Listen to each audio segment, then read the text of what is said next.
It's great to see you. Thank you very much. Thank you for having me here. It's good to see you.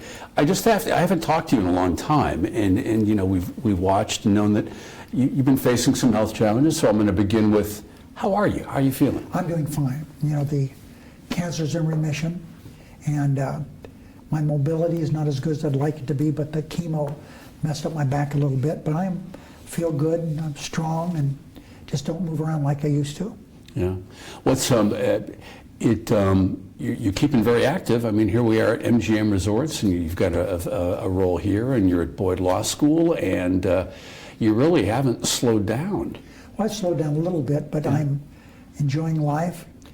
Landra and I are happy. We love the weather here in southern Nevada, which we were away from a lot of the time for 37 years, so it's great to be back. Yeah. For good. Just your reaction to something. News came out yesterday. Sheldon Adelson has non-Hodgkin's lymphoma, cancer. Any reaction to that? I mean, I know that you've had contact with him occasionally over your time. He's facing some stuff. Any thoughts on what that is? Well, of course, I know what it is to be sick. Yeah. And the only thing I can say is I wish him well. He's got the best care in the world. He's surrounded by a family that cares a lot about him. He's got Rob Goldstein running the operation, who's one of the finest executives we've ever had in Nevada. And I just wish him well. Yeah. Let's talk about, if I can, I'm going to talk to you about 2020, just how Democrats are shaping up. First, I just want to get to President Trump. Obviously, you've been a vocal critic of him for a very, very long time. Has he done anything that has surprised you? I am not going to say any more about Donald Trump. I think that I've said enough, and as my mom used to say, enough's enough. All right. Can I ask you about this? There was the Cohen testimony this week. Did you catch any of it? And if you did, what'd you think? I caught a lot of it. My little wife watched every minute of it. So I got reports whenever there was a break, when there weren't that many. So I of course, I've read the press reports afterwards, and excuse me, I'm so sorry. I've read the press reports, and I just feel the whole situation is not good for the country. I'm really terribly disappointed that we're at this point where you did this, he did this, and all this. Yeah. But he's doing what he feels is right, and that's what we need to do in the world. How would you counsel Democrats? The reason Cohen was testifying was you had Democrats controlling that committee now, and you know, there is some thinking that what he said could frankly light a fire under the whole impeachment movement. So how would you counsel Democrats, Senator, move toward? Well, I have heard lately how great Nancy Pelosi has done. But I have been a Nancy Pelosi fan for a long, long time. She was the speaker, I was the leader. I learned of her greatness a long time ago. And the House of Representatives has never been in better hands than with Nancy Pelosi.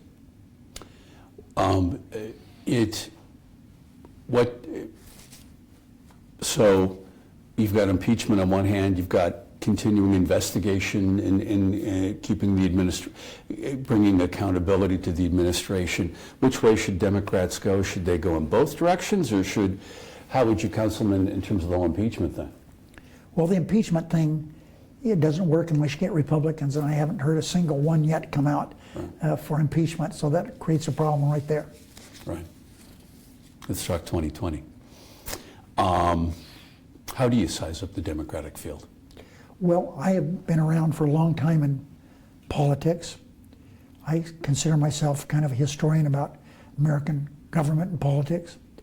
And I don't think there's ever been a better field of candidates than we have now seeking the Democratic nomination for president.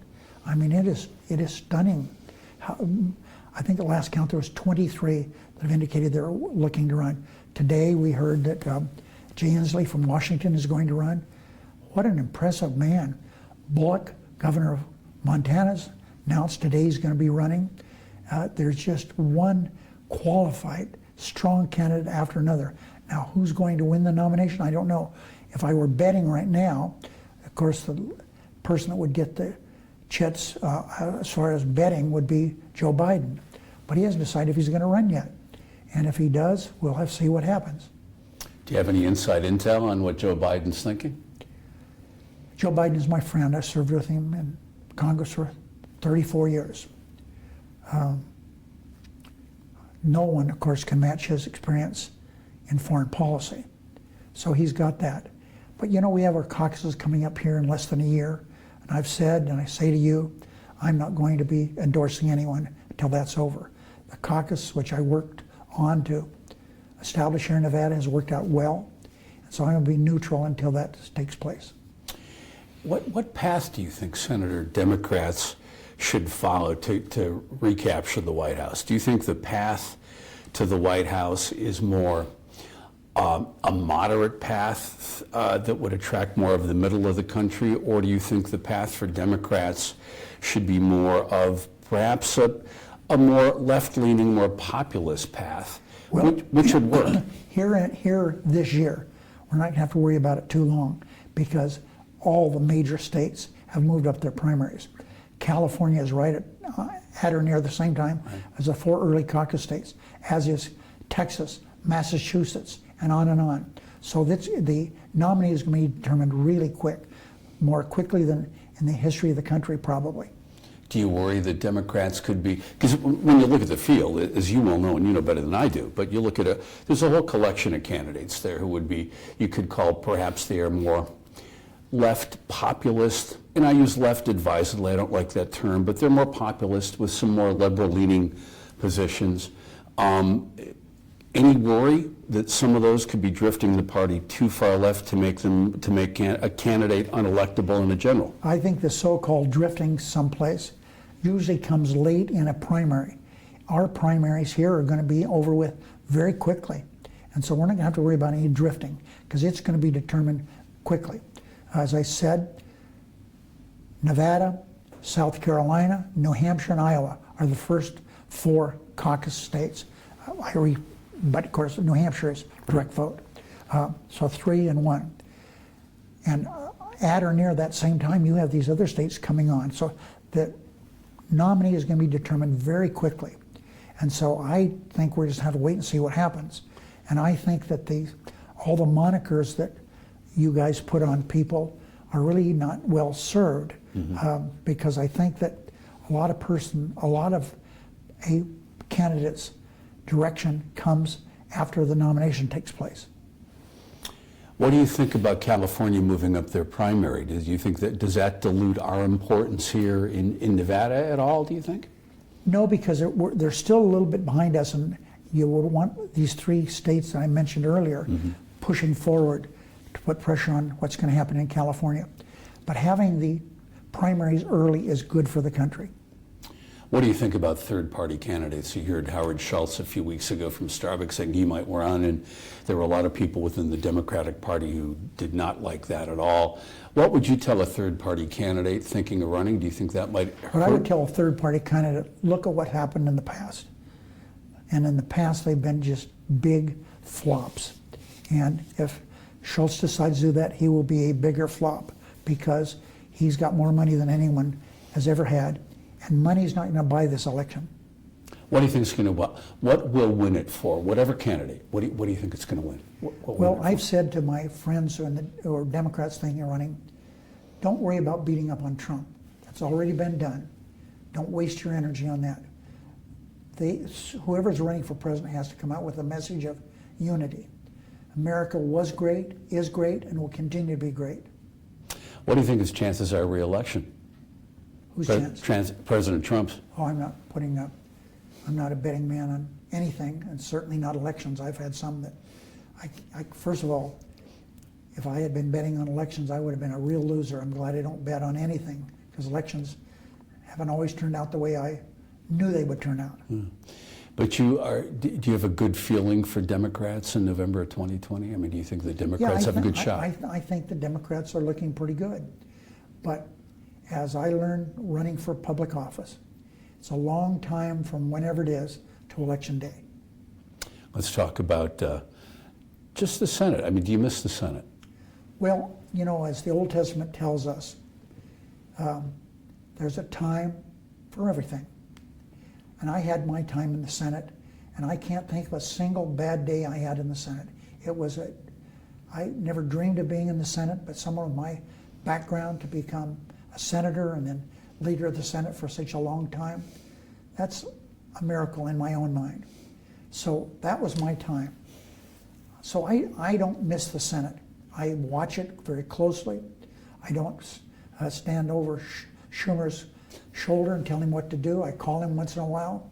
But of course, I loved the Senate, but that was my time. It's not now. How do you rate his performance? Oh, I'm not. He's done a good job. Chuck's my friend. I would never, ever criticize him. He's done a great job holding the Democrats together. You know, I thought of you a couple times over the past couple months. One was during the shutdown. And I kept thinking, you know, if Harry Reid were still in the Senate, what would Democrats have done, if anything differently, or maybe not? But you watched, obviously, the shutdown. And I just I could almost kind of hear you chomping at the bit in Anthem, trying to get back in there and do whatever. What did you think of that? And what did you think of just how Democrats responded and that type of thing? Jeff, one thing I always did, no one ever had to guess where I stood on an issue. That's the way it was. And while it wasn't always good for me, you know, my elections were always very close. But I at least had my conscience clear. I told people how I felt. People in Nevada liked me, even though they may vote against me. They liked me to the effect that I always told them how I felt about things. And so I'm not about to give advice as to what should have happened with the shutdown now. I lived through one shutdown when I was the leader, so I know what they're like. And it's the reasons for having the shutdown back then are different than the reasons now. It wasn't some silly wall or anything like that. It was different issues. Yeah. Speaking of the wall, I mean, do Democrats have an immigration message? I mean, are Democrats, and where I'm going with this, Senator, is that when you look at the House, for example, the Democrats won back the House because they won a lot of districts that Trump won in 2016. So you've got a lot of moderate Democrats there who may be getting a little nervous by some of the leftward tilt that they see the Democrats going in.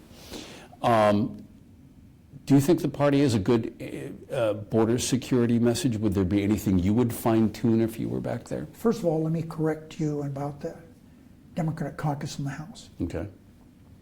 The Democratic caucus in the House is not left-leaning. We have a number of people who are very, very progressive. That's okay. We have a number of people in the Democratic caucus in the House who are very conservative. But remember, the reason Nancy Pelosi has that large majority that she has is because Republican districts went Democratic. Mm-hmm. So her caucus is a centrist caucus. And I think she, knowing Nancy Pelosi like I do, she's going to do a very good job there.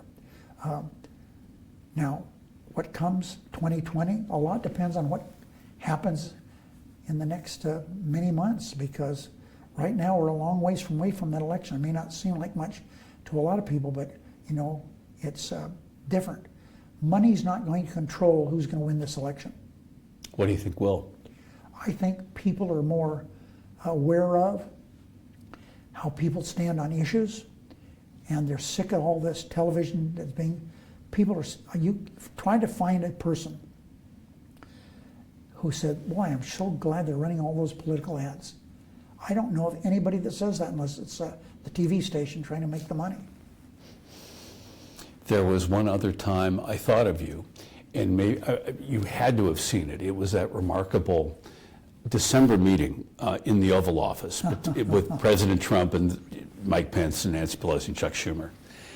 I've never seen anything like that. What did you think of watching that? Well, Jeff, I've been in that Oval Office. I don't mean to name drop, but you know, lots and lots of times. And always the meetings I had there were very dignified. The president, whether it was he was named Bush or Clinton or Obama, always had a message for us when we got there.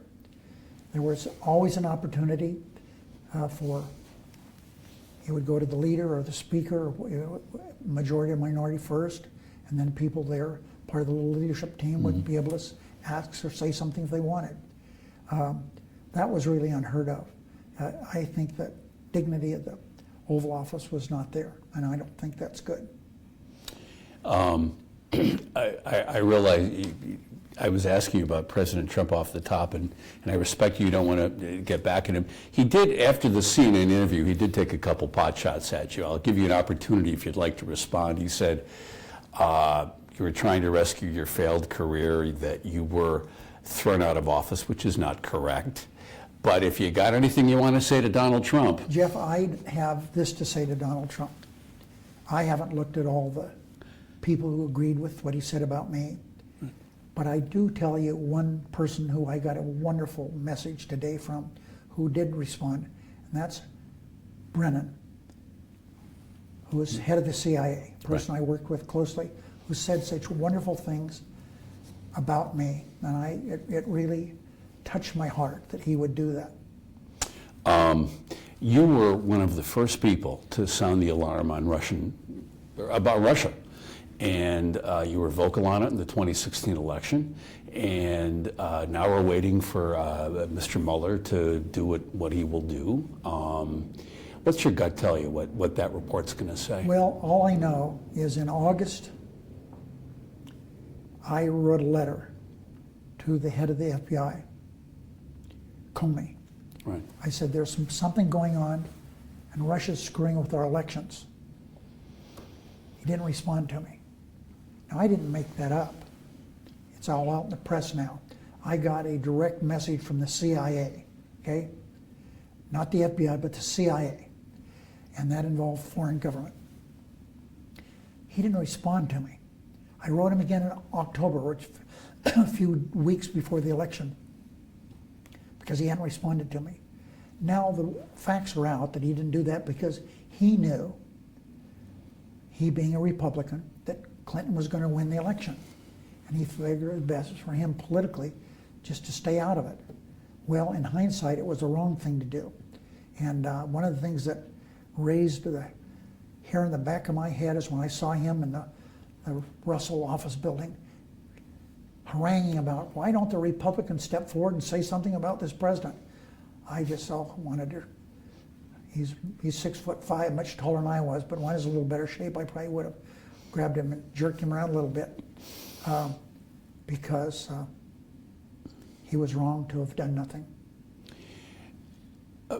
So now we're hurtling into the 2020 election. Do you see much has changed to stop any sort of foreign interference? I think that the Russians have only gotten better, and I would hope that the FBI and all the other agencies in charge of making our country safe would make sure that they're not messing with our elections, because they're not getting worse, they're getting better. Remember, Putin, his number one criteria, his number one qualification for that job, he ran the I'm sorry, he didn't run the CIA, he ran the KGB, and they had 25,000 agents, 25,000 agents when he ran the KGB. That's who we're dealing with. Yeah. If you have a moment, I'd like to talk about some state politics. We've got Governor Steve Sisolak now. And as the former lieutenant governor of the state of Nevada, you know Carson City well, you served up there. Your advice for Steve Sisolak, how do you think he's doing? I mean, got a couple months under his belt, or a month, or a little over a month now, 2 months. Any Steve advice? Sisolak was a good member of the Board of Regents. He was a terrific county commissioner. He was well prepared to run for governor. And the people of the state of Nevada agreed. He won that race overwhelmingly. And during the first few months of his governorship, I think he has done a remarkably good job. He has been on top of things. I have been very impressed with Steve Sisolak. One of the things that he's requesting a meeting with Donald Trump over the whole plutonium shipment to Nevada. What did you think about when you heard that they claim that they didn't do it secretly? They claim they gave our delegation in Washington warning last year. But nonetheless, it came and it caught Nevada off guard. You fought against Yucca Mountain for years. And what did you think about, and it's a different issue, but what did you think about that plutonium transfer here? Well, Department of Energy has been very sneaky for a long, long time. And so what they did to Nevada this time is not much different than what they've tried to do in the past. Nuclear waste, what people have to understand, is not a Nevada-only issue. It's an issue that affects our country. Because you're not going to wake up one morning and have the nuclear waste suddenly appear at Yucca Mountain. It's going to have to be brought here by train, more than likely. And it would be a terrorist dream to have knowledge of where that plutonium is coming from. Where they could bring in a truck, that would make it even easier. Mm-hmm. So I just think that the Department of Energy should understand we've already wasted $7 billion at Yucca Mountain. Do we want to start over again? There's nothing out there other than a hole in the wall. All the equipment has been ground up for scrap metal and shipped overseas. Let's talk about gaming. As the former chair of the Gaming Commission, Tuesday I was at the Gaming Commission where they levied a $20 million fine against Wynn Resorts for not stopping what Steve Wynn allegedly did to women there. I don't know if you want to weigh in, just a $20 million fine, that's a multiple of about 4 from the previous record that's ever been levied in Nevada. Do you think that was enough? Should it have been higher? Any thoughts on that? Well, I'm not one to second guess the commission because I've been there and right. It's not easy to judge what they've done or what I did. But I do know that they took this and they looked at it, knowing the rest of the country's looking at it. They know Massachusetts is looking at what they did. Mm-hmm. So I would think that $20 million is a pretty good start. Yeah. I'm going to go to city politics if I can. Well, we'll leave that for a second. Do you think that the message has been delivered loudly throughout the gaming community here that, you cannot sexually harass, you cannot do, it's not only what has happened here in Nevada Sure. with the unfortunate situation at Wynn, but around the country. Around the country. I have one daughter and lots of granddaughters. And I think what's going on in America today is very healthy. The women of America have risen up, and they are saying, no more are we to be treated the way we've been treated in the past. And I congratulate the people that are part of that program. Yeah. One of the people who got caught up in Me Too is Ruben Keywan, who's running for a Las Vegas City Council seat now. Ruben was sort of I don't know, I want to call him a protege of yours, but you helped at different times. Should he be running for city council? Do you have any thoughts on the controversy that surrounded him and now what he's doing? Well, he has a right to do whatever he wants to do. As much as I liked Ruben, I had to tell him I can't support you for this race. Yeah. Finally, legal prostitution. You spoke out against that in front of, it was a joint session of the Assembly and the State Senate. You came out and you said, we as a state, we've got to really rethink this. Now there's a move to actually rethink it. It's being attacked in court. There's another move up in Carson City to get rid of legalized prostitution. Do you think its days are numbered here in Nevada? Just what's your thinking? Well, I don't know who's qualified to talk about prostitution, but perhaps I am. Because I was raised in a community, Searchlight, Nevada. The number one business when I was growing up there during the World War II was not mining, prostitution. We had more than a dozen houses of prostitution in Searchlight. So I know about prostitution. And I think it's demeaning to a lot of people, but especially to women, to the state of Nevada, and I think the country. And I think that time will prove that I am right. It's not good for Nevada, and I think the courts are going to find a way constitutionally that it's unfair to women. Let's go back to your time in Washington, if I can, real quick. Final 2 questions. When you look back, a career that spanned decades, what do you consider your biggest accomplishment? I'm not to judge what my biggest accomplishment is. I look at some of the things that I was able to help with. I looked at something the other day in the newspaper. Mariachi music. I got a small amount of money to go to one local high school to start a mariachi program. I was told that this would be wonderful because it would keep kids in school and have some kids that dropped out to come back. And sure enough, that's what happened. We have thousands of kids in our high schools and our elementary schools are now involved in mariachi music. So there are things that I've done that I look back and say, I'm glad I did that. Any regrets? Well, the biggest regret I had is I voted for the Iraq War. The largest, biggest, most colossal foreign policy mistake in the history of the country. I realized it quickly that I'd made a mistake, and I fought back really hard, but that was my biggest mistake I made. You also, I just refer back to the CNN, you had said, you told Dana Bash, you kind of miss George W. Bush now, and I look back on my fights, first his dad, Bush 41, everybody liked him. You know, that's how he treated me. I've got some handwritten letters he wrote to me. He was just a super nice man. Now, George Bush #2 and I had a few tussles. They were partisan in nature. I can remember once, I said, where's Barney? That was his little Scottish Terrier. He said, he's on the treadmill. You said he was too fat last time he came in. So we had a good relationship, but we had some political differences, and I spoke out about them, and probably said some things I shouldn't have, but that wouldn't be the first time. I look back at having him here. No one could question his patriotism. I wish he were president.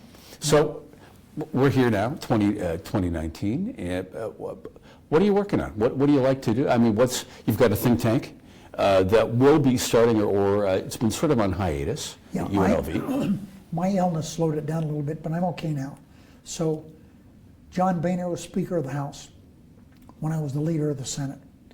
And we decided we were going to do something together, and we are doing that. We're going to have here I don't want to, but in April, I'm not going to, but we have a date set. We got lots of great people coming. It's going to really be one of the nicest things politically that we've seen in the state of Nevada. And MGM Resorts keeps you busy. You've got an office here at Bellagio. What does this allow you to do, and what do you do here? Well, it allows me to have an interview with you. And earlier today, I've had some appointments with people that I wanted to see. I've got an office at the law school. I spend some time there. Len and I are very much enjoying being home. You know, we've been gone for 37 years. We always came back, but they were part-time coming back. Right. You know, sometimes in August we'd come back for a few weeks. But that was 37 years back there. And we're so glad to be home. And my time in the Senate was then. It's not now. And do I miss the Senate? In some respects, of course I do. But it was my time to lead the Senate was then. My time now is just to pontificate about the Senate. Final question. How's your wife? Well, I'm so fortunate. September of this year, September 12th, we will have been married 60 years. And I said something the other day, and I'll just repeat it. I looked at her, I said, hey, you look so great in those Levi's today.